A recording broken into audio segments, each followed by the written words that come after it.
Sir, central government ने 40 amendments cabinet ने approve किया है वक्फ एक्ट में, जिसके तहत वक्फ बोर्ड को रिस्ट्रिक्ट किया जाएगा वक्फ प्रॉपर्टीज़ के दौरान।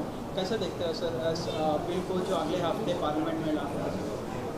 सबसे पहली बात तो यह है कि जब पार्लियामेंट सेशन में है तो सेंट्रल गवर्नमेंट जो है पार्लियामेंट्री सुप्रीमेसी और प्रिविलेजेस के ख़िलाफ़ ये काम करते हुए मीडिया को इन्फॉर्म कर रही है और पार्लियामेंट को इन्फॉर्म नहीं कर रही है।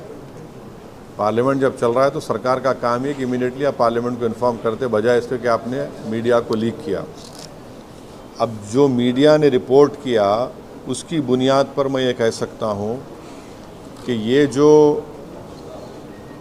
प्रपोज अमेंडमेंट से मीडिया में जो लिखा गया है वो इस बात को बताता है कि मोदी हुकूमत वक्फ बोर्ड की ऑटोनॉमी को छीनना चाहती है और वो इंटरफेयर करना चाहती है वाकिफ़ के मंशे के ख़िलाफ़ कि किस तरह से उस वक्फ की प्रॉपर्टी को चलाया जाए, और ये ख़ुद फ्रीडम ऑफ रिलीजन के ख़िलाफ़ है, नंबर 1। दूसरी बात यह है कि बीजेपी शुरू से वक्फ बोर्ड्स और वक्फ की प्रॉपर्टीज़ के ख़िलाफ़ रही है और इनका एक हिंदुत्व का एजेंडा है, आरएसएस का एजेंडा है कि वो शुरू से वक्फ प्रॉपर्टीज़ को और वक्फ बोर्ड को ख़त्म करने की कोशिशें करती रही हैं। तीसरी बात यह है कि अब जो मीडिया के रिपोर्ट्स के ऊपर मैं अपना ये रिएक्शन दे रहा हूँ कि एक बार किसी प्रॉपर्टी को वक्फ डिक्लेयर कर दिया गया तो हमेशा वक्फ रहता है। तो वक्फ एक्ट जो है 54 का है और 96 का है, जो 96 के एक्ट तो 2013 में अमेंड किया गया। वो सर्वे कमिश्नर को पावर्स देता है और सर्वे कमिश्नर को अपॉइंट कौन करती है? State government. तो सर्वे कमिश्नर वक्फ प्रॉपर्टीज आइडेंटिफाई करता, उसके बाद लिस्ट ऑफ वक्फ प्रिपेयर होती है सर्वे कमिश्नर की तरफ से, और वो सर्वे कमिश्नर जो स्टेट गवर्नमेंट का अपॉइंटी है उसको स्टेट गवर्नमेंट को भिजाता और स्टेट गवर्नमेंट गज़ीट नोटिफिकेशन इशू करती है। तो गज़ीट नोटिफिकेशन खुद एक ऑफिशियल एक्ट है और अगर गज़ीट नोटिफिकेशन 1 साल तक चैलेंज नहीं होती तो वो फाइनल हो जाती है और नेचर ऑफ वक्फ हो जाता है। इसको ये लोग चेंज करना चाहते हैं, यानी जो पहले से वक्फ हो चुकी हैं प्रॉपर्टीज़ अब दोबारा उनको इस्टेब्लिश करना पड़ेगा कि ये वक्फ है। ये इम्पॉसिबिलिटी है। दूसरी बात यह है कि गज़ीट का जो कंक्लूसिव नेचर है उसको आप डाइल्यूट करना चाह रहे हैं। माने अब कई लोग वक्फ की प्रॉपर्टीज़ में इंक्रोचर्स है, इलीगल तरीके से वहाँ पर है, तो इनको एक मौका मिल जाएगा कि वो वक्फ प्रॉपर्टीज़ को बोलेंगे कि हमारी प्रॉपर्टी है, प्राइवेट वक्फ की प्रॉपर्टी नहीं है। और कोई भी प्रॉपर्टी में ये झगड़े होते कहीं ना कहीं, तो उसको एक एंक्रोचर्स को एक मौका मिल जाएगा। तीसरा न्यूज़ रिपोर्ट ये बोलता है कि अमेंडमेंट इन इस्टेब्लिशमेंट और कंपोजिशन ऑफ वक्फ बोर्ड। तो ये एक्ट खुद ये बोलता है कि हर स्टेट में एक वक्फ बोर्ड होना चाहिए और बोर्ड रिस्पॉन्सिबल होगा उसके एडमिनिस्ट्रेशन और मैनेजमेंट ऑफ वक्फ प्रॉपर्टीज़ के लिए।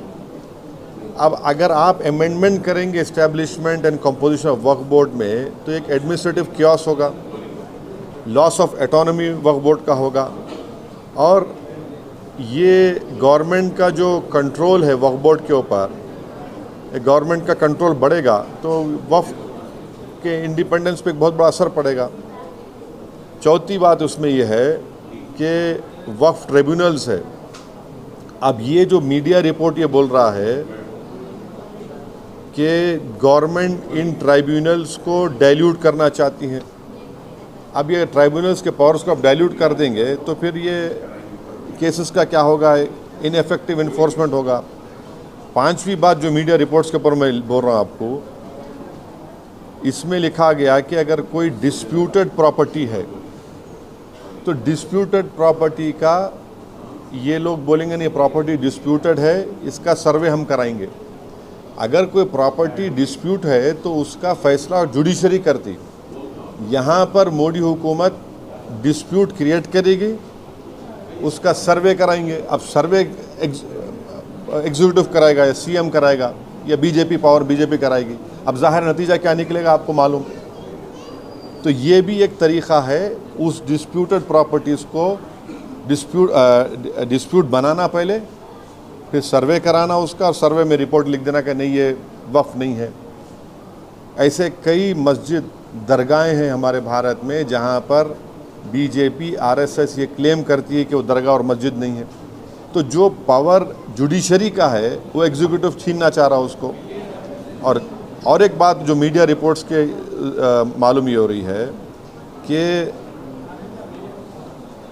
अब कोई कब्ज़ा करके इंक्रोचर है तो वक्फ बोर्ड को पावर है, उसके पावर्स को अगर आप छीन लेंगे तो फिर पूरा ये तो लॉस होगा वक्फ प्रॉपर्टीज़ का।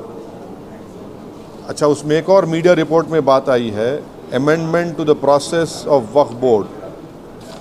ये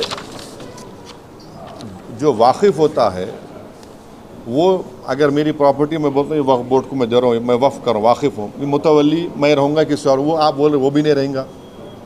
तो बेसिकली ऑल इन ऑल ये जो है ये पूरे इस तरह का, अगर ये मीडिया रिपोर्ट सही है तो मोदी सरकार ये चाह रही है कि पूरे वक्फ बोर्ड की प्रॉपर्टीज़ को छीन लिया जाए, इनको मुसलमानों से छीन लिया जाए। और वो थ्रेटन कर रहे हैं वक्फ की प्रॉपर्टीज़ का जो कंट्रोल है वक्फ बोर्ड्स के ऊपर, ताकि उसमें तमाम लीगल एम्बिग्यूटीज़ पैदा हो जाना, और इससे और वक्फ की प्रॉपर्टीज़ का नुकसान होगा। तो अब ये कंप्लीट सिस्टम को जब ये लोग, अगर मीडिया रिपोर्ट्स सही है, चेंज करना चाह रहे हैं, उसमें कुछ ये करना चाहे, तो कोई भी आगे बढ़कर प्रॉपर्टीज़ को वक्फ नहीं करेगा। और आप देखेंगे कि कई मुसलमानों के मस्जिदें हैं, दरगाहें हैं जहाँ पर हिंदुत्व की ऑर्गेनाइजेशन आरएसएस बोलती कि नहीं है वो। तो ये अमेंडमेंट्स आने का मकसद एक ही है कि एक तो वक्फ प्रॉपर्टीज़ को छीन लिया जाए, दूसरा फ्रीडम ऑफ रिलीजन के ख़िलाफ़ काम कर रहे हैं, और डिस्प्यूट अगर है तो जुडिशरी डिसाइड करेगा, एग्जीक्यूटिव कैसा करेगा। तो ये चीज़ें हैं जिसका हम अपोज करते हैं इसको। Sir, the proposed amendments also say that it aims to enhance inclusivity of by ensuring women's representation on the Central Waqf Council and the state boards. How do you see this? See, this is the real reason of doing it is not that. The real reason is interference in freedom of religion and the reasons which I have just mentioned to you. Sir, इस bill के जरिए state में और central में जितने भी problems है land में, ये सारे मसाइल हल हो जाएंगे। क्या कैसा क्या हल हो जाएंगे? नहीं, क्या हल? देखिए, उसमें आप मीडिया रिपोर्ट पढ़े, उसमें जो डिस्प्यूट है प्रॉपर्टी में उसका सर्वे कराएंगे। आप कौन होते हैं भाई? डिस्प्यूट है तो जुडिशरी डिसाइड करेंगे। आप कौन होते करने वाले उसको? आप होते कौन? आप पॉलिटिकल एग्जीक्यूटिव डिस्प्यूट के नाम पे इंक्वायरी कराएंगे, वो तो जुडिशरी करना चाहिए। मकसद एक ही है कि वक्फ प्रॉपर्टीज़ को मुसलमानों से छीन लिया जाए। ये इनका जो शुरू से आरएसएस कोशिश कर रही है, इनका आरएसएस बोलती आ रही 70 साल से, बीजेपी उससे पहले जनसंघ बोलती आ रही है। तो ये तो डायरेक्ट सोचना पड़ेगा, ये जो अलाइज है बीजेपी के, क्या वो मुसलमानों के वक्फ प्रॉपर्टीज़ को छीनना चाहेंगे? जो पॉलिटिकल पार्टीज़ बीजेपी को सपोर्ट कर रही हैं, ये इनको सोचना चाहिए। क्या होगा बिहार में? इमारत शरिया की जो जायदादें छीन लेंगे क्या आप? आंध्र प्रदेश में वक्फ प्रॉपर्टीज़ है, क्या करेंगे? छीन लेंगे क्या आप उन लोगों को? ये तो उनको सोचना चाहिए, लोग जो सपोर्ट कर रहे हैं बीजेपी को। सर, इसी सरकार में बिहार से नीतीश कुमार भी जुड़े हैं। मैं बोल दिया ना, अब यही बात रिपीट मत करो, जो नहीं बोला पूछो आप। Sir, will you appeal the India Bloc Alliance to oppose the bill? No, see, I have said what I have to say. It is for I cannot speak for other political formations or political parties.